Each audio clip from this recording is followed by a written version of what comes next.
दोस्तों जय मसीह। आप सभी का प्रभु यीशु मसीह के नाम में बहुत बहुत स्वागत है 5 minutes Bible study with pastor Daniel Raj के इस प्रोग्राम में। दोस्तों आज का मैसेज, आज का टॉपिक और आज का प्रोग्राम डिफरेंट है, स्पेशल है।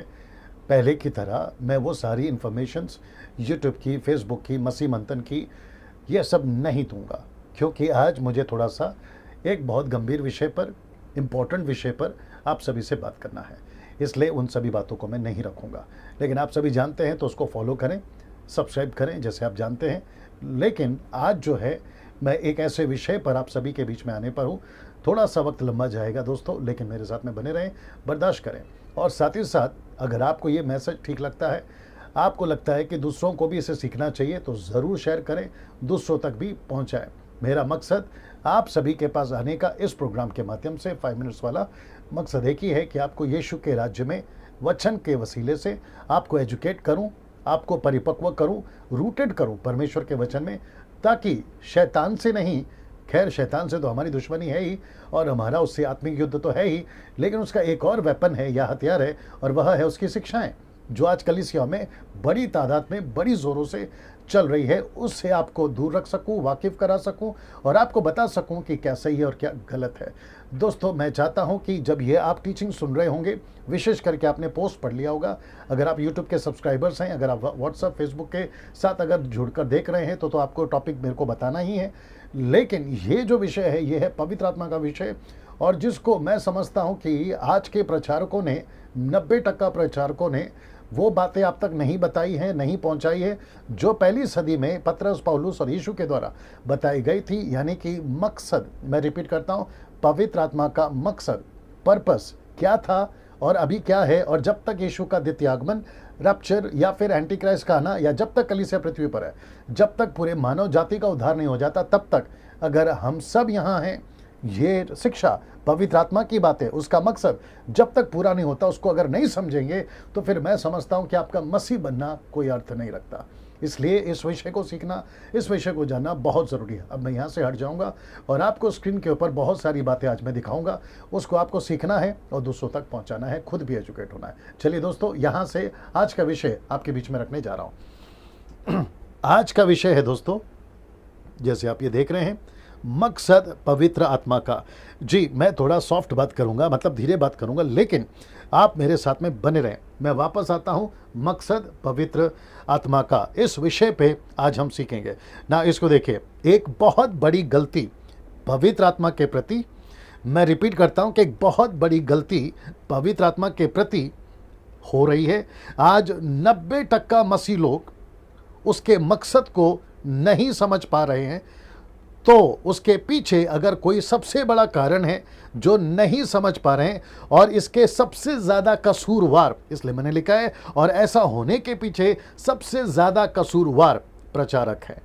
जी हाँ दोस्तों, प्रचारक हैं। प्रचारक से मेरा मतलब है आपका चर्च का पास्टर डैनियल राज जैसे सोशल मीडिया पे बात करने वाले, Facebook, YouTube, WhatsApp, Instagram, Twitter, या जहाँ से भी आपके कन्वेंशन, कॉन्सर्ट, क्रूसेड, आप नेशनली ऑनलाइन वेबसाइट, जहाँ से भी आप सीखते हैं पवित्र आत्मा के बारे में या उसके मकसद के बारे में, अगर लोग नहीं जान पा रहे, 90% लोग नहीं जान पा रहे, तो उसका सबसे ज़्यादा कसूरवार है प्रचारक।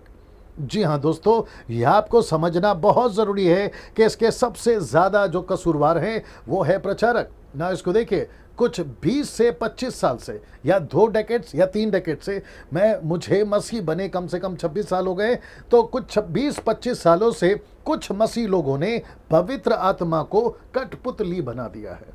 जी हाँ दोस्तों, मैं रिपीट करता हूं कि पवित्र आत्मा को कठपुतली बना दिया है। कठपुतली से मेरा मतलब है कि जैसा चाहो पवित्र आत्मा का इस्तेमाल कर रहे हैं। 1 2 3 कहते हैं तो पवित्र आत्मा आना चाहिए, फूंक मारते हैं तो पवित्र आत्मा आना चाहिए, हाथ रखते हैं तो नीचे गिरना चाहिए। इसलिए मैंने कहा कि कुछ लोगों ने, कुछ 20-25 साल से मैं मसीहत को देख रहा हूं, उन्होंने क्या करा है, कठपुतली बना दिया है, अपने इशारों पे नचा रहे हैं। हालांकि ये बात अलग है कि पवित्र आत्मा को कोई नचा नहीं सकता, कठपुतली नहीं बना सकता, लेकिन लोगों की नज़र में ऐसा प्रतीत होता है है कुछ सेवकों के चलते, जो 90% ऐसे लोग हैं, ऐसा लगता है कि उनके उंगलियों पे पवित्र आत्मा नाचता है या उनके इशारों पे पवित्र आत्मा नाचता है। ये आजकल दिखने में आ रहा है। इसको जितना जल्दी अगर रोका नहीं गया तो मैं समझता हूं कि आगे जाके ये और भी गजब ढा देगा और लोगों के बीच में कई गड़बड़ियां डाल सकता है। इसलिए आज के युवा पीढ़ी से, आज के युग के मॉडर्न क्रिश्चियन से, मॉडर्न चर्चेस से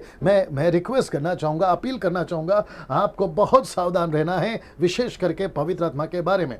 ना दोस्तों, इसको देख लीजिए, जब यीशु मसीह ने पवित्र आत्मा को पृथ्वी पर भेजने की बात करी थी, जब पवित्र आत्मा यीशु के क्रूस की कथा को लेकर जब पृथ्वी पर आने पर था, तो मकसद क्या था? जी हाँ दोस्तों, मकसद।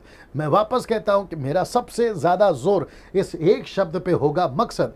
आप जितने भी अभी मुझे देख रहे हैं, आप जितने भी व्यूवर्स, मेरे खुद के व्यूवर्स, दूसरों के व्यूवर्स, या फिर आपको बाय मिस्टेकली या फिर बाय फ्लूक आपको मेरा ये वीडियो आपके हाथ लग गया और आपके हाथों तक पहुंच गया और आप लोग अभी देख रहे हैं, तो मेरा आप लोगों से सिर्फ इतना सा विनती है कि आप पवित्र आत्मा के बारे में एक ही चीज़ आपको फॉलो करना है या समझना है, और वो है मकसद। इंग्लिश में कहते हैं पर्पस। अगर आपने उसको नहीं समझा तो मैं समझता हूँ, पेंटिकॉस्टल हो, कैरिस्मेटिक हो, ऑर्थोडॉक्स हो, आप मेथोडिस्ट हो, सीएनआई हो, सीएसआई हो, आप कोई भी कलीसिया के या डिनोमिनेशन के, नेशनल हो या इंटरनेशनल हो, अगर आपने मकसद को नहीं समझा, आपका मसीह होने का कोई अर्थ नहीं है ना। इसको देखिए, ये जो एरो है, मकसद मैं आपके बीच में रखने जा रहा हूं। जी हाँ दोस्तों, ये है 120 लोग, इसको ठीक से देख लीजिएगा, और ऊपर से जो हो रहा है उसको भी देख लीजिएगा। मेरी सिर्फ कोशिश है गूगल के इमेजेस उठाकर आपके बीच में रखने का, ताकि वो जो दृश्य घटा था, जो कि 100% तो नहीं, लेकिन कम से कम 20-25% मैं आपको अगर समझा सकूं, इसलिए ये चित्र का मैं सहारा लेता हूं ना। यहाँ पे अगर आपको पता चले हूबहू उस ऊपरी कोटि पर, जहां पर प्रेरितों की किताब पहले अध्याय में जिक्र है 18 से, जहां पर 120 लोग इकट्ठा थे, और वो सब ऐसे उनके ऊपर, प्रेरितों की किताब दूसरा अध्याय वचन 1 में अगर आप पढ़ते हो तो वहां पर लिखा है कि अचानक से एकाएक ऊपर से अग्नि, पवित्र आत्मा जीप के रूप में, अगर आप थोड़ा सा नजर डाल सको, जीप के रूप में, और बाइबल भी पढ़ लीजिए, जीप के रूप में उन सब के ऊपर आया। तो उनके ऊपर जब पवित्र आत्मा आया, पवित्र आत्मा जब आया और परमेश्वर पिता ने पृथ्वी के ऊपर, ये देखिए पृथ्वी के ऊपर जब पवित्र आत्मा को नीचे भेजा, तो उसका मकसद क्या था? मकसद था, जरा देख लीजिएगा, यह, जी हाँ दोस्तों, उसका मकसद, उसका पर्पस था सुसमाचार। सुसमाचार। मैं कुछ सेकंड तक इसको रख रहा हूं और आपको मैं चाहता हूं कि बड़े ध्यान से देखें, साथ ही साथ अंडरस्टैंड करें। जितने बाइबल टीचर अभी देख रहे हैं, जितने पास्टर्स अभी देख रहे हैं, सर मैं आपको भी रिक्वेस्ट करूंगा, आप कृपया करके सब बात करिए, लेकिन पवित्र आत्मा के बारे में बहुत सतर्क, बहुत सावधान और बहुत होशियारी के साथ में आप अपने कलीसिया को सिखाइए। आपको स्टडी करना होगा सर। आप किसी को नेशनली, इंटरनेशनली किसी पास्टर को फॉलो करके, प्रीचर को फॉलो करके, विशेष करके अफ्रीकन पास्टर प्रीचर्स को फॉलो करके आप भारत के कलीसिया को उल्टा सीधा नहीं सिखाओगे। मैं रिपीट करता हूं, आप नहीं सिखाओगे। आपको समझना होगा कि पवित्र आत्मा यीशु ने, परमेश्वर पिता ने, और खुद पवित्र आत्मा यीशु की कथा, क्रूस की कथा को लेकर पृथ्वी पर क्यों आया, तब से लेकर अभी तक, और जब तक रैप्चर नहीं होगा, उठा लिया जाना नहीं होगा, पवित्र आत्मा इसी पृथ्वी पर रहेगा। आपके भारत में, आपके अमेरिका में, यूरोप में, अफ्रीकन कंट्रीज में, जापानीज कंट्री में, पूरी दुनिया में रहेगा। लेकिन किस मकसद के साथ में? इस मकसद के साथ में। जी हाँ दोस्तों, इस मकसद के साथ में। मैं वापस कहता हूं, 4 सुसमाचार और 5वां किताब प्रेरितों की किताब, ये पांचों किताबों में से आप इस स्टेटमेंट को झूठा नहीं ठहरा सकते जो मैं अभी आपके बीच में रख रहा हूं। आप कोई भी कोने से किसी भी प्रीचर को उठा के ला लीजिए, आपका कोई भी बड़े से बड़े बाइबल स्कॉलर को उठा के ला लीजिए, आप इस मकसद के अलावा, सुसमाचार के अलावा आप इससे कोई रास्ता भटकने का दे ही नहीं सकते, या फिर कोई और वजह है ये बता ही नहीं सकते। तो सबसे बड़ी, आखिरी और प्रथम और बहुत इंपॉर्टेंट वजह यह है सुसमाचार। तो मैं भारत के लोगों से पूछना चाहूंगा, भारत के वर्शिपर्स, म्यूजिशियंस और जितने भी प्रीचर्स और जितने भी church members, brothers and sister, मैं उन सभी को पूछना चाहूंगा, क्या आपने पवित्र आत्मा के मकसद को समझा जो है सुसमाचार? आप इसके लिए क्या कर रहे हैं? आप इस विषय के लिए क्या कर रहे हैं, आप सुसमाचार के लिए क्या कर रहे हैं, क्योंकि पहली सदी के 120 ने पूरी जोरों से इस पर काम किया, बड़ी तादाद में इस पर काम किया। अगर नहीं किया होता तो आज सुसमाचार आप तक और मुझ तक नहीं पहुंचता, या फिर पूरी दुनिया में नहीं पहुंचता ना। दोस्तों इसको देखिए, सुसमाचार तो यही उसका मकसद ना। इसको देखिए क्या क्या टिका है सुसमाचार पर। मैं रिपीट करता हूं कि क्या क्या टिका है इस सुसमाचार पर। 120 लोगों ने जो मिशन को लेकर चला। देखिए एक और चीज ऐड कर देता हूं कि यहीं से पनपा था, या यहीं से पैदा हुआ था मिशन सुसमाचार का, यहीं से पैदा हुआ था पहली कलीसिया, और पहली कलीसिया का मिशन यानी कि सुसमाचार। तो क्या क्या टिका है सुसमाचार पर? मानव जाति का उद्धार सुसमाचार पर टिका है, दुनिया का अंत सुसमाचार पर टिका है, दुनिया का न्याय भी सुसमाचार पर टिका है। नेता हो या अभिनेता, लंदन का प्रिंस हो या फिर अमेरिका का प्रेसिडेंट हो, या फिर कोई भी दुनिया का करोड़पति रोडपति, जैसा तैसा कोई भी क्यों ना हो, उन सब का न्याय अंत जो है, न्याय जो है वो सुसमाचार पर टिका है। तो इसका मतलब है कि आज से 2000 साल पहले या 2020 साल पहले सुसमाचार पृथ्वी पर पवित्र आत्मा के द्वारा नीचे भेजा गया था सर्व मानव जाति के लिए, कि यहां से फैलना है सुसमाचार, यहां से फैलना है सुसमाचार का कार्य, यहां से शुरुआत हुआ था। दोस्तों मैं वापस कहता हूं कि सुसमाचार पर क्या क्या टिका है? मानव जाति का उद्धार टिका है, दुनिया का अंत टिका है, और दुनिया का न्याय टिका है। अगर ये सुसमाचार इतना इंपॉर्टेंट है और सब कुछ इसी पर टिका हुआ है, यीशु का ना आने का, विलंब होने का, एंटी क्राइस्ट को रोक के रखने का, नरक को फाड़कर लोगों को उसमें नहीं डालने का, और न्याय नहीं होने का अगर अभी तक विलंब हो रहा है, देरी हो रही है, तो उसका सबका वजह है सुसमाचार। क्योंकि परमेश्वर नहीं चाहता है कि कोई नाश हो, परमेश्वर सबको मन फिराव का मौका दे रहा है, और वो टिका है इस सुसमाचार पर। 120 लोग फेथफुल थे दोस्तों, 120 लोग फेथफुल थे। पतरस फेथफुल था, यूहन्ना फेथफुल था, फिलिप था, पौलुस था, पौलुस के बाद तिमोथी था, सिलास था, बरनबास था, पौलुस था, अक्विला था, प्रसिल्ला थी, फीबे थी। उसके बाद जितने भी लोग पहली सदी के बाद दूसरी सदी, तीसरी सदी, यहां तक कि 19वीं 20वीं सदी तक भी लोग जो हैं फेथफुल थे। लेकिन मुझे नहीं पता, कुछ 200 साल से, जब से कुछ ऐसे प्रचारक हमारे पृथ्वी पे पैदा हो गए जो इस मिशन को नहीं समझ पा रहे, इस मिशन को नहीं समझ पा रहे। आपके बीच में बड़ी गुस्से से, बड़े सावधानी से और बड़ी विशेषता के साथ में मैं इस बात को रख रहा हूं। गुस्सा कौन सा है? शारीरिक नहीं, आत्मिक। मैं इस गुस्से से क्यों बात कर रहा हूं? क्योंकि मुझे परमेश्वर का इस सुसमाचार का बोझ है। अगर बोझ नहीं होता तो मैं आपको सच बता रहा हूं, लॉकडाउन चल रहा है, मैं आराम से घर पर बैठता, भजिया खाता, टीवी देखता, या कोई लूडो खेलता, प्रोग्राम देखता, और आराम से बैठता, मैं वीडियोस नहीं बनाता बैठता। और आप लोगों के लिए हो सकता है 5-10 मिनट का वीडियो है, लेकिन आप लोगों तक ऐसा वीडियो बनाने के पीछे मेरी पूरी रात जाती है, मेरा पूरा दिन जाता है, और पूरी स्टडी के साथ में मैं आपके बीच में आता हूं। दोस्तों ये विषय गंभीर है।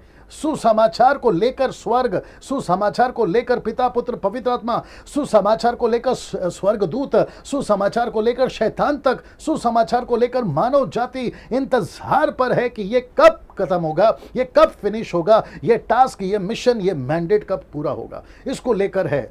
इसको देखिए दोस्तों, मैं वापस कहता हूं कि इसी के ऊपर सब कुछ टिका हुआ है। उद्धार हो जाति जाति का, मानव जाति का, अंत का, दुनिया का न्याय का।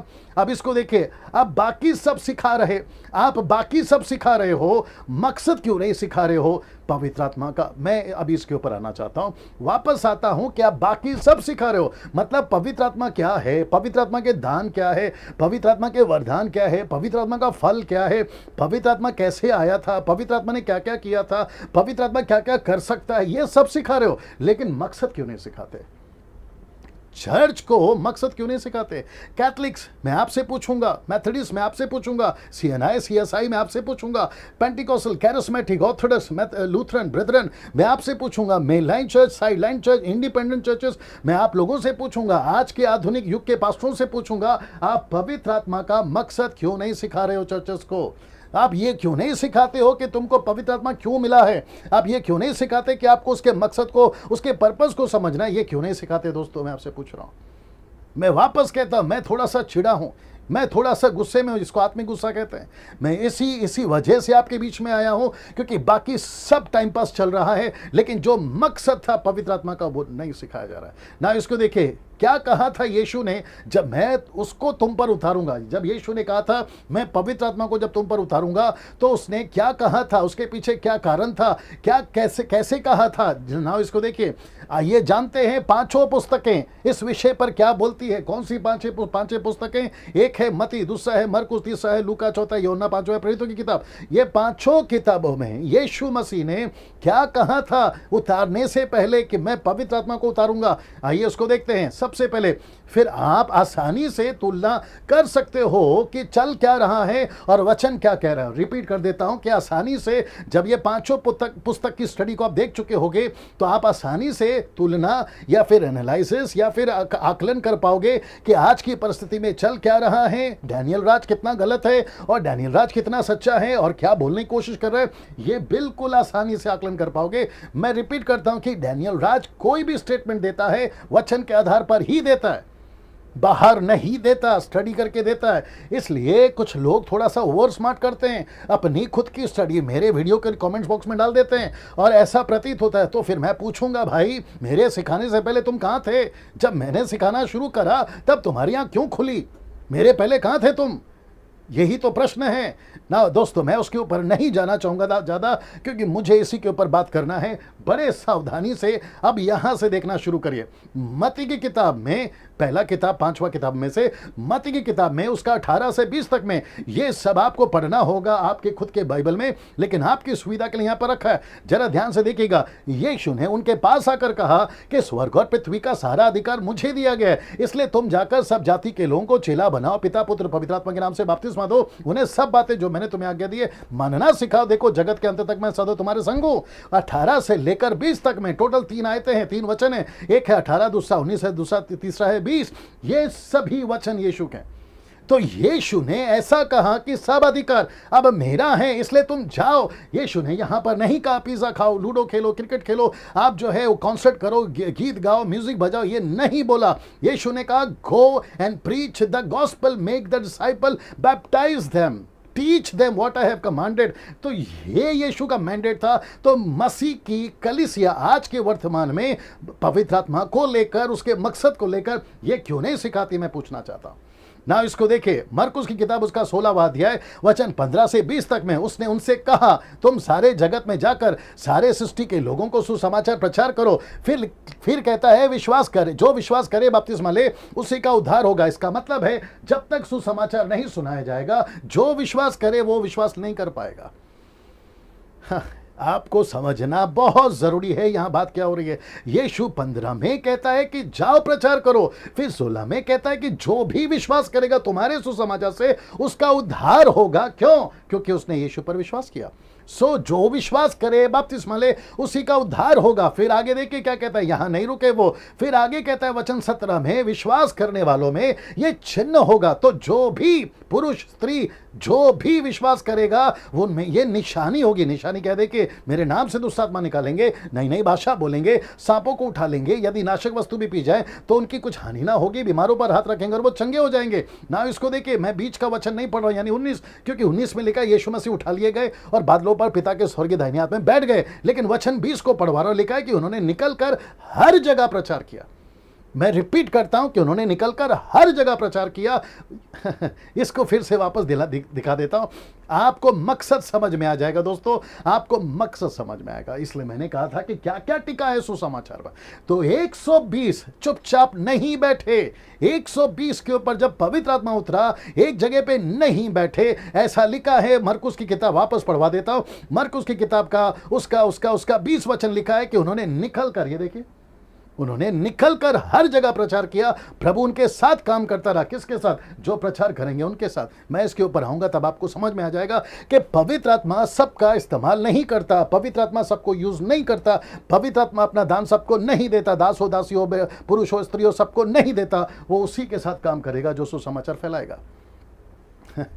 जो सुसमाचार फैलाएगा मुझे नहीं पता कि पवित्र आत्मा इस वक्त आपसे क्या बात कर रहा है। मैं चाहता हूं कि आपका हृदय छिद जाए, जैसे पतरस के प्रचार से हृदय छिद गया। मैं चाहता हूं कि इस वक्त पवित्र आत्मा आपको घायल करे। अगर आप बैठे हो तो घुटने पर डाल दे, अगर आप लोग टीवी देख रहे हो तो आपकी टीवी बंद करा दे, अगर आप लोग कुछ नेगेटिव सोच रहे हैं तो आपको पश्चाताप कर हृदय दे और आपको यह एहसास दिलाए कि जब तक सुसमाचार नहीं प्रचार करोगे पवित्र आत्मा आपके साथ काम नहीं करेगा। लिखा है कि चिन्हों के द्वारा जो साथ साथ होते थे वचन को दृढ़ करता रहा। इसका मतलब है कि चिन्ह चमत्कार इसलिए होते हैं ताकि वचन को दृढ़ करे। आपको फेमस करने के लिए नहीं आता चिन्ह चमत्कार, आपको पैसे कमाने के लिए नहीं देता पवित्र आत्मा का सामर्थ्य, आपको फेमस होने के लिए अमेरिका यूरोप कंट्री घूमने के लिए नहीं देता, बल्कि वचन को दृढ़ करने के लिए पवित्र आत्मा दिया जाता है, उसका सामर्थ्य दिया जाता है। मेरे पास में ज्यादा वक्त नहीं है दोस्तों, क्योंकि मुझे खत्म भी करना है, बहुत सारी बातें आपके बीच में रखना ना। लूका की किताब उसका 24 का 47 से 48 में लिखा है कि यरूशलेम से लेकर सब जातियों में मन फिराव का और पापों की क्षमा का प्रचार, ये देखिए प्रचार उसी के नाम से प्रचार उसी के नाम से किया जाएगा। तुम इन सब बातों के गवाह हो। और देखो वचन 47-48 कहता है कि देखो जिसकी प्रतिज्ञा मेरे पिता ने की है मैं उसको तुम पर उतारूंगा। ये देखिए उतारूंगा, किसको उतारेगा? पवित्र आत्मा को। किस मकसद के साथ उतारेगा? सुसमाचार फैलाने के लिए। यही तो अभी तक हम लोग देख रहे हैं। फिर कहता है कि जब तक स्वर्ग से सामर्थ्य ना पाओ तब तक तुम इसी नगर में ठहरे रहो। इसका मतलब है पेंतीकोस्त का दिन का इंतजार करो ना। इसको देखिए यूहन्ना की किताब उसका 14 का 16 से 17 में, मैं पिता से विनती करूंगा वो तुम्हें एक सहायक देगा, सर्वदा वो तुम्हारे साथ रहे, अर्थात सत्य का आत्मा, जिसे संसार ग्रहण नहीं कर सकता क्योंकि वह ना उसे देखता है और ना उसे जानता है। तुम उसे जानते हो क्योंकि वह तुम्हारे साथ रहता है और वो सदा तुम्हें बना रहेगा। वह तुम्हें होगा, तुम्हें बना रहेगा। He will dwell inside of you. इसका मतलब है कि पवित्र आत्मा यहां पर यीशु कहना चाह रहा है कि वो तुम में आएगा, तुम्हारा सहायक बनेगा। किसमें? प्रचार करने में, लीड करने में, गांव के गांव को जीतने में, दूसरों के कल्चर को जीतने में, दूसरों की भाषा में बात करने में। पृथ्वी की भाषा की बात हो रही है, मैं उसके ऊपर आऊंगा। ये सब करने के लिए पवित्र आत्मा आपको दिया जाएगा ना। इसको देखिए यूहन्ना की किताब उसका 20 का 21 से 23 तक में कहता है यीशु ने फिर उनसे कहा तुम्हें शांति मिले, जैसा पिता ने मुझे भेजा है मैं तुम्हें भेजता हूं। सीधे मैं तुम्हें बेचता हूं, यह कहकर उसने उन पर फूका, यह कहकर उसने उनके ऊपर फूका। और याद रखो ये जो शब्द है ना फूका, पेंतिकोस्त के दिन भी ऊपर से फूका ही, जिसको कहते हैं कि आंधी की सनसनाहट हुई, बड़ी आंधी चली, बड़ी जोरों से हवा चली। तो यहां पे जब फूका था ना और जब प्रेरितों की किताब में फूका था ना जो ऊपर से, तो वो दोनों मैच हो गया और चेलों को पता चल गया ये होना हो ये अपना प्रभु यीशु है जिसने फूका। और तब तो उसने कहा था कि ऐसा उतारूंगा पवित्र आत्मा को। कहां पर? यहां पर। लेकिन पेंतिकोस्त के दिन प्रैक्टिकली करके बताया और फूका उसने, ऊपर से फूका उसने और उनको पवित्र आत्मा मिला। और उसने कहा पवित्र आत्मा लो ना। बड़े ध्यान से देखिएगा, जिनके पाप तुम क्षमा करो वे उनके लिए क्षमा किए गए हैं, जिनको तुम रखो वे रखे गए। कॉन्सेप्ट क्या है? कॉन्टेक्स्ट क्या है? कहता है कि सुसमाचार सुनाओ और जिसका भी सुसमाचार सुनेगा उसका उद्धार होगा और उसके पाप क्षमा किए जाएंगे। जिसको तुम रखोगे वो रखे जाएंगे। कॉन्टेक्स्ट और कॉन्सेप्ट यही है सुसमाचार फैलाओ ना। दोस्तों अब इसको देखिए, प्रेरितों की किताब उसका 1 का 8 में क्या हुआ था। इसलिए मैंने कहा कि 5 किताबों से पवित्र आत्मा का मकसद को देखना होगा, इसके अलावा बाकी कहीं से नहीं देखना है। फिर प्रेरितों की किताब 1:8 क्या कहता है देखिए, लिखा है परंतु जब पवित्र आत्मा तुम पर आएगा तब तुम सामर्थ पाओगे, यरूशलेम, सारे यहूदिया, सारी समरिया, पृथ्वी के छोर तक तुम मेरे गवाह बनोगे। मेरे गवाह बनोगे। तो इसका मतलब है दोस्तों कि यहां पे जो मुझे और आपको सीखने मिल रहा है, अभी तक 5 किताबों में मकसद एक ही है। इसलिए मैंने लिखा है कि अभी तक देखते हैं जब पवित्र आत्मा उतरा तो क्या हुआ। अब देखते हैं कि जब पवित्र आत्मा उतरा तो क्या हुआ ना। इसको देखिए प्रेरितों की किताब उसका 2 का 4 में, वे सब पवित्र आत्मा से भर गए, जिस प्रकार आत्मा ने उन्हें बोलने की सामर्थ्य दी वे अन्य अन्य भाषा में बोलने लगे। तो इसका मतलब है दोस्तों कि अभी तक टोटल 5 किताबों में हमें यही पता चला है कि पवित्र आत्मा नीचे उतरा, सामर्थ्य दिया, अभिषेक दिया, पावर दिया, एबिलिटी दी, सब कुछ दी। क्यों? एक ही चीज के लिए, वो है सुसमाचार। और जैसे ही पवित्र आत्मा नीचे उतरा, जैसे ही पवित्र आत्मा नीचे उतरा, क्या लिखा है 2 का 4 में, वे सब पवित्र आत्मा से भर गए। कौन भर गए? मैं आपको बताऊंगा। सब पवित्र आत्मा से भर गए। जिस प्रकार, ये शब्द देखिए, जिस प्रकार आत्मा ने उन्हें बोलने की सामर्थ्य दी, लिखा है कि अन्य अन्य भाषा बोलने लगे। ये जो शब्द है ना अन्य अन्य भाषा, मैं इसके ऊपर अभी आ रहा हूं, बड़े ध्यान से सुनिएगा ना। इसको देखिए प्रेरितों के काम का 2 का 4, अन्य भाषा ही क्यों? ऐसा लिखता है कि अन्य भाषा ही क्यों। अब इसका कनेक्शन किसका? इसका कनेक्शन, अन्य भाषा का कनेक्शन मैं यहां पर करना चाहूंगा 2 वचनों से। एक है प्रेरितों का 1:8 और दूसरा है मत्ती का 28 का 19। अगर आपको याद होगा तो यहां पे जाति जाति के लोगों को, यानी कि नेशंस पीपल, मैं रिपीट करता हूं, नेशंस पीपल, जाति जाति के लोगों को, Marathi, Telugu, Tamil, Gujarati, Japanese, French, African languages, Japanese language, पूरी दुनिया की कम से कम 6000 आज की तारीख में, उन सभी की भाषा में पवित्र आत्मा सामर्थ्य देता है। इसलिए लिखा है कि जैसे उनको सामर्थ्य दी पवित्र आत्मा ने, वे अन्य अन्य भाषा बोलने लगे। अगर आप इसी का 7 और 8 पढ़ोगे, 2 का 7 और 8, वहां पर लिखा है कि जब 120 और पतरस ने खड़े होकर उनसे बात किया, तो यहां पर लिखा है, मैं वापस आपको चित्र दिखा देता हूं। जब उन्होंने बात करी, दोस्तों मैं थोड़ा पीछे जा रहा हूं, मेरे साथ में बने रहे। यहां पे जब पवित्र आत्मा इनके ऊपर उतरा था, तो सुसमाचार मकसद था। इन सभी ने, 120 लोगों ने ऐसी भाषा में बात करी जो कभी इन्होंने नहीं सीखी थी। मैं रिपीट करता हूं कि जो इन्होंने कभी नहीं सीखी थी। और ये क्षमता, एबिलिटी कौन दे रहा है? पवित्र आत्मा दे रहा है। इसलिए मैं वापस यहां पर आ जाता हूं। लिखा है कि पवित्र आत्मा ने जैसी उनको ताकत दी या जैसी उनको क्षमता दी, वैसे वे सब अन्य अन्य भाषा में बोलने लगे। देखिए, तो इसका मतलब क्या, पर्पस क्या है? इसका पर्पस था जाति जाति के लोग, नेशंस पीपल, जाति जाति के लोग।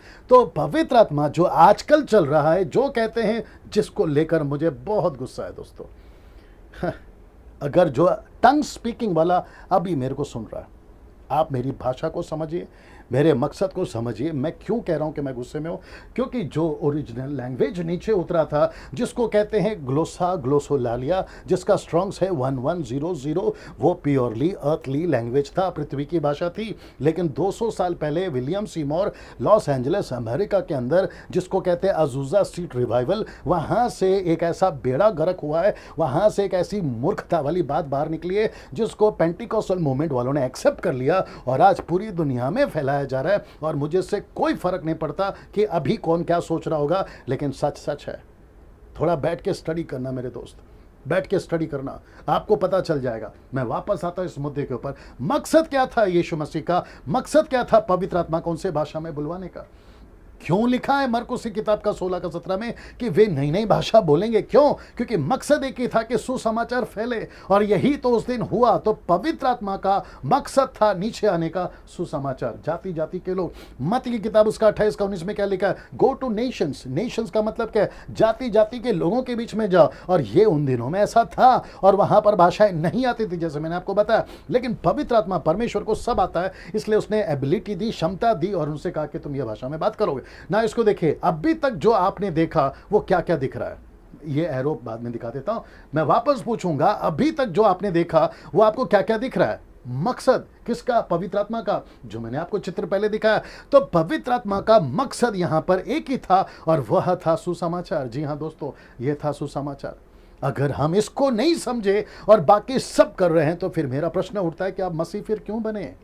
आपका मसीह बनने का तो कोई मतलब ही नहीं है। फिर वो तो कहावत आप पर बिल्कुल ठीक बैठती है कि आसमान से गिरे और खजूर में अटके। आप सोच के देखिए, अगर आप ये नहीं कर रहे हो, मैं कहता हूं कि आप बहुत डेंजर पोजीशन पे हो। अगर आप सुसमाचार के लिए कुछ नहीं कर रहे हो, आपको तो मसीहत के कैटेगरी में गिनना ही नहीं चाहिए सर। आपको नहीं गिन सकते मसीह की कैटेगरी में। आप कौन से डिनोमिनेशन से आते हैं, आप कौन से पंथ से आते हैं, आप कितने छोटे कितने बड़े, नेशनल इंटरनेशनल, मुझे इससे कोई फर्क नहीं पड़ता। अगर आप ये नहीं कर रहे हो, आपको तो कैटेगरी में, मसीहत की कैटेगरी में गिरना ही नहीं चाहिए। आपको तो हम उसमें काउंट ही नहीं कर सकते सर ना। इसको देखिए दोस्तों, आज देश में सुसमाचार कितने प्रतिशत मात्रा में चल रहा है, आप बता दीजिए। 3 से लेकर 6 तक में। मैं रिपीट करता हूं, आज देश में सुसमाचार कितने प्रतिशत मात्रा में चल रहा है, आप ही बता दीजिए। 3 से लेकर 6 तक में ही 2020 साल से सुसमाचार पूरे भारत में आया है थोमा के द्वारा। तो इसका मतलब है कि मसीहत फेल हो गई। रिपीट करता हूं कि मसीहत फेल हो गई। रामदेव बाबा फेल नहीं हुआ, आपका जो टाटा का प्रोडक्ट है वो फेल नहीं हुआ, आपका बजाज की जो कंपनी है वो फेल नहीं हुई, आपका अंबानी फेल नहीं हुआ, लंदन का प्रिंस फेल नहीं हुआ। जितने भी कंपनीज दुनिया में अभी तक बने वो फेल नहीं हुई, क्योंकि वे अपने मकसद को जानते थे। लेकिन मसीहत 2020 साल से भारत के अंदर फेल हो गई। इसको बोलने में मुझे कोई हिचकिचाहट नहीं है, और इसी के चलते आज हम 3 और 6 के टक्का के बीच में अटक के रह गए। आपको मुझे अनसब्सक्राइब करना है, अनसब्सक्राइब करना है, बिल्कुल करिए, मुझे कोई फर्क नहीं पड़ता, क्योंकि मैं वैसे भी यूट्यूब से पैसे नहीं कमाता, और ना ही पैसे के लिए मैं किसी को प्रचार करता हूं। आप मुझे पसंद नहीं करते, मत करिए, मुझे कोई फर्क नहीं पड़ता। यीशु को पसंद नहीं किया, मेरी क्या औकात है भाई।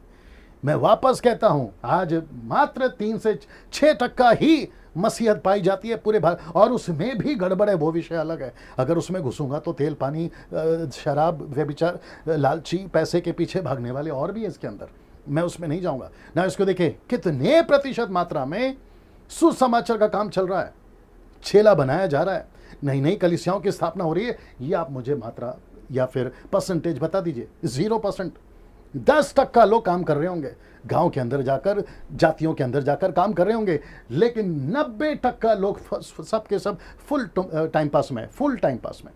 मैं रिपीट करता हूं, कितने मात्रा में चेले बनाए जा रहे हैं, सुसमाचार सुनाया जा रहा है, नई कलीसियाओं की स्थापना हो रही है। आप जरा बताइए ना, आप अपने आप को मसीह कहते हो, आप अपने आप को मसीह का फॉलोवर कहते हो, क्राइस्ट फॉलोवर कहते हो, बॉर्न अगेन कहते हो, आप कहते हो मैं आत्मा से भरा हूं, तो फिर मेरा प्रश्न ये उठता है कि आपके जीवन से सुसमाचार कितना सुनाया जा रहा है, आपके जीवन से चेला कितना बनाया जा रहा है, आपके जीवन से नई कलीसियाओं की स्थापना कितने प्रतिशत मात्रा में हो रही है, आप जरा बता दीजिए।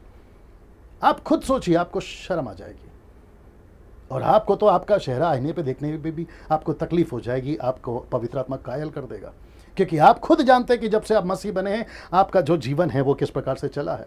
आप खुद जानते हैं इस बात को ना। इसको देखिए, तो फिर बाकी सब कहां से आ गया, मैं आप उसको रखने जा रहा हूं, और मैं समझता हूं ये मेरा आखिरी हिस्सा होगा, मेरे साथ में बने रहे। तो फिर बाकी कहां से आ गया, बाकी का मेरा मतलब है आपको मैं दिखाने जा रहा हूं, जो कि यह है जिसको कहते हैं स्लेइंग इन द स्पिरिट, मतलब नीचे गिराना, धक्का मारना, नीचे गिराना, laughing in the spirit, drinking spirit. कुछ लोग कहते हैं, पौलुस कहता है कि दाखलत से मतवाले मत बनो, इफिसियों 5:17-18 में वो कहता है कि पवित्र आत्मा से मतवाले बनो। तो आजकल के लोगों ने नई टीचिंग लेकर आई है, कहते हैं कि जैसे दारू पीते वैसे पवित्र आत्मा को एक्टिंग करते हैं, पीने की एक्टिंग करते हैं, खूब पानी पिलाते हैं, खूब ऐसा इशारा करवाते हैं, और कहते हैं कि पी के नीचे गिर जाओ। कितनी बड़ी मूर्खता है, आप इसको अंदाजा तक नहीं लगा सकते कि मसीहत कितनी बिगड़ गई है। एक है slaying in the spirit, laughing in the spirit, आत्मा में हंसना। घंटों हंसते हैं चेन्नई में, नाम तो खैर मैं नहीं लेता हूं, लेकिन चेन्नई से यह चलन चला है साहब। आगे आप लोग समझदार हैं मैं किसकी बात कर रहा हूं। लाफिंग इन द स्पिरिट मतलब हंसने की आत्मा पवित्र आत्मा देता है। लिखा है रोमियो का किताब उसका 8:26 में, पवित्र आत्मा रो रहा है। इब्रानियों किताब उसका 7:25 में लिखा है यीशु मसीह मध्यस्थी कर रहा है। यिर्मयाह की किताब उसका 14:17 कहता है कि वो रो रहा है, लेकिन यहां पे कुछ लोग जो हैं हंस रहे हैं। अब आप सोच के देखिए क्या चल रहा है मार्केट के अंदर, जिसको मैं मसीह मार्केट कहता हूं, क्रिश्चियन मार्केट कहता हूं। फिर उसके बाद में लेइंग हैंड्स, मतलब हाथ रखना, वो भी विश्वासियों के ऊपर, हद हो गई है साहब। फिर उसके बाद में ऑयल वाटर का तो अलग ही हिसाब है, जो पानी और तेल को पवित्र आत्मा के नाम से बेचते हैं। शर्म आनी चाहिए ऐसे लोगों को, और बिजनेस करते हैं। सोच के देखिए कहां जा रही है मसीहत ना। इसको देखिए, जब तक अन्य भाषा में नहीं बोलोगे पवित्र आत्मा नहीं मिलेगा। मुझे नहीं पता कि ये सब कहां से आ गया। अब मैं इसके ऊपर फिर कभी वीडियो बनाऊंगा, लेकिन मेरा एक प्रश्न है, आपको जब पवित्र आत्मा ही नहीं मिला है तो अन्य भाषा पहले कहां से मिल जाएगा? वापस आना होगा इसके ऊपर। बोलता हूं, लोग कहते हैं आपको जब तक अन्य भाषा नहीं बोलोगे आपको पवित्र आत्मा नहीं मिलेगा। तो मैं पूछना चाहता हूं कि अगर अन्य भाषा का दान पवित्र आत्मा का है तो पहले पवित्र आत्मा मिलना चाहिए, फिर उसके बाद में अन्य भाषा। आपको उद्धार तब मिलेगा जब आपके अंदर यीशु आएगा। आप यीशु के बगैर उद्धार कैसे पा सकते हैं? वैसे ही बिना पवित्र आत्मा के अन्य भाषा कैसे आएगा? मूर्खों की हद होती है साहब, फुलिशनेस की भी हद होती है। कुछ लोग कहते हैं कि आप जब तक ये भाषा में बात नहीं करोगे आपको पवित्र आत्मा नहीं मिलेगा। मैं उन सभी को ओपन चैलेंज देता हूं, मुझे एक स्क्रिप्चर निकाल के बताइए कि कहां लिखा है कि जब तक ये भाषा नहीं बोलोगे आपको पवित्र आत्मा नहीं मिलेगा। मैं आप जो कहोगे हार जाऊंगा, यूट्यूब और फेसबुक पे वीडियो बनाना बंद कर दूंगा। आप जो कहोगे हार जाऊंगा। है आप में हिम्मत? निकाल के बताइए ना। दोस्तों इसको देखिए, कितनी बार हाथ रखवाओगे, कितनी बार प्रार्थना करवाओगे? मैं आपसे पूछ रहा हूं कितनी बार। चलो आपको शौक है ना हाथ रख के प्रार्थना करवाने का, ये सब करवाने का, तो ठीक है, चलो आपके हिसाब से मान लेते हैं। तो कितनी बार? एक बार ठीक है, 2 बार ठीक है, आप कितनी बार नीचे गिरोगे प्रार्थना करवा के? यार फिर तुम इतना गिरते हो तो तुम्हारा नाम तो कितने गिरे हुए हो ऐसा रखना पड़ेगा। ये प्रश्न नहीं उठेगा? क्या मूर्खता चल रही है बताइए। सो कहते हैं कि हाथ रखवा लो, प्रार्थना करवा लो, एक मीटिंग में, दूसरी मीटिंग में, कभी ये सेवक कभी वो सेवक। क्या तमाशा लगा के रखा है सर। आप मकसद को नहीं समझोगे तो ऐसे ही बिगड़ोगे ना। और मैं वापस कहता हूं कि इसमें बिगाड़ने में सबसे ज्यादा हाथ प्रचारकों का है ना। इसको देखिए, पवित्र आत्मा से परिपूर्ण कहते हैं, पवित्र आत्मा से परिपूर्ण। पवित्र आत्मा से परिपूर्ण होना पवित्र आत्मा खुद करता है, कोई मनुष्य नहीं करेगा। आपको परिपूर्ण पवित्र आत्मा करेगा। तो बैठो ना प्रभु के पास में, परिपूर्ण परिपूर्ण हो जाओ। जैसे गाड़ी को, आपके गाड़ी में डीजल, पेट्रोल, फ्यूल या गैस या सीएनजी डालना है तो उसको कहाँ जाना पड़ता है? पेट्रोल टैंक, पेट्रोल पंप में जाना पड़ता है, जहाँ डीजल मिलता है, पेट्रोल मिलता है, गैस मिलता है, सीएनजी मिलता है, वहाँ जाना पड़ता है। अगर आपको पवित्र आत्मा से परिपूर्ण होना है तो आपको पवित्र आत्मा के पास जाना है। ये है आपका फ्यूल टैंक, ये है आपका फ्यूल कंपनी, ये है आपका पेट्रोल पंप, ये है आपका सर्विस सेंटर। यहां जाओ ना, मनुष्यों के पास क्यों जा रहे हो? और कौन सा मनुष्य ने अभी तक थोड़ा लंबा हो जाएगा फिर भी बोल देता हूं, कौन सा बड़ा सेवक, कौन सा बड़ा अन्य भाषा वाला, कौन सा बड़ा प्रोफेसी करने वाला ने यह बता दिया? क्योंकि वो दावा करते हैं कि मैं पवित्र आत्मा से भरा हूं। तो मेरा प्रश्न उनको सीधा है, फिर जो कोरोना वायरस जब आ रहा था तब तुम्हारी भविष्यवाणी कहां गई? तुम्हारा सीक्रेट लैंग्वेज कहां गया? और तुम्हारा कनेक्शन कहां गया? जो तुम दावा करते थे कि मुझे तो पवित्र आत्मा मिला। तो मैं तो ये पूछूंगा फिर आप लोगों से, क्या चल रहा है, क्या कर रहे हो यार? जरा सोच के देखिए आप ना दोस्तों। और वो भी सेवा में। पवित्र आत्मा कब आपको मिलता है? जब तुम सेवा करोगे तब मिलता है। आप सेवा नहीं करोगे नहीं मिलेगा। मैं आपको बता चुका हूं मरकुस का 16 का 20 में, मैं आपको थोड़ी देर पहले बताया था, पवित्र आत्मा और चिन्ह चमत्कार उसी के साथ होगा जो सेवा करेगा। सो इसका मतलब है कि पवित्र आत्मा भी उसी को मिलता है जो सेवा करेगा। आप सेवा में तो उतरो। आप घर बैठे कैसे बोल सकते हो 8-8 घंटा, 10-10 घंटा टंग्स में बात कर कर आपको पवित्र आत्मा मिल जाएगा? ये सरासर गलत है। मैं रिपीट करता हूं, जितनी सख्त, जितना कठोर शब्दों में मैं बोल सकता हूं, मैं बोलना चाहूंगा ऐसे स्टेटमेंट जिसको मैं कहता हूं नॉन बिब्लिकल स्टेटमेंट्स है, ये सरासर गलत है। आप सेवा में उतरो। आपको धोखा दिया गया सर। तुम नए क्रिश्चियन बड़े ध्यान से सुनो, तुम लोगों को धोखा दिया गया है। तुमको है ना, ये सच्चाई नहीं बताई गई है कि जिस दिन तुमको पवित्र आत्मा मिल जाता है, उद्धार हो जाता है, उसी दिन पवित्र आत्मा मिल जाता है और दान मिल जाता है। आप सेवा करो, आपको पवित्र आत्मा मिल जाएगा ना। इसको देखिए, अंत में मैं आ चुका हूं। अंत में एक बात आप सभी को समझना होगा, वो क्या है? पवित्र आत्मा तब तक आपका इस्तेमाल नहीं करेगा जब तक आप सेवा में नहीं उतरोगे, जिसको मैं अभी बता रहा था ना। इसको देखिए, पवित्र आत्मा ये सब करने नहीं मिला है। कौन सा चीज मैं आपके बीच में रखने जा रहा हूं कि पवित्र आत्मा ये सब करने नहीं मिला है। मैं रिपीट करता हूं कि आपको पवित्र आत्मा ये सब करने नहीं मिला है। क्या नहीं करने मिला है? जरा ध्यान दीजिएगा। क्या नहीं करने मिला है? जरा ध्यान दीजिएगा। नाचने, कूदने, गाना गाने, म्यूजिक बजाने, गॉस्पल सिंगर बनकर फेमस होने के लिए, आपको इंटरनेशनल ट्रिप मारने के लिए आपको नहीं मिला है। आपको नहीं मिला है। ये सब चीज करने के लिए आपको नहीं मिला है। नाचने के लिए पवित्र आत्मा नहीं दिया गया। ओपन चैलेंज देता हूं आप लोगों को, ये जितने भी वर्शिपर्स हैं ना पूरे दुनिया से, उन सभी को मेरा ओपन चैलेंज है। एक स्क्रिप्चर निकाल के बताइए जहां लिखा हो कि तुम नाचो पवित्र आत्मा से भरकर। निकाल के बताइए। और वो भी कॉन्टेक्स्ट में होना चाहिए, और वो भी मिशन से होना चाहिए। यीशु का स्टेटमेंट होना चाहिए, पतरस का, पौलुस का होना चाहिए। ओल्ड टेस्टमेंट में से नहीं निकाल के बताना, खैर वहां से आपको मिलेगा भी नहीं, वो विषय अलग है। मैं वापस कहता हूं, कूदने के लिए, नाचने के लिए, गाना गाने के लिए आपको पवित्र आत्मा नहीं मिला। ये नहीं है मकसद पवित्र आत्मा का। लोगों को उल्लू बनाना बंद करिए, लोगों को मूर्ख बनाना बंद करिए और उनको डिसीव करना बंद करिए। जितनी जल्दी हो सकता है सुधर जाइए, नहीं तो न्याय के दिन मैं भी खड़ा रहूंगा और न्याय के दिन आप भी खड़े रहेंगे। मैं बिल्कुल ठीक आपके बगल में खड़ा रहूंगा और मैं यीशु से इजाजत लूंगा कि प्रभु, इसको पृथ्वी पे जब समझाया गया था ऐसे कई वीडियो बनाकर ये नहीं सुधरा, इसको खूब डंडे लगाओ, इसको खूब डंडे लगाओ, इसको अकल ठिकाने लगाओ। मैं ये कहूंगा, आप समझिए इस बात को।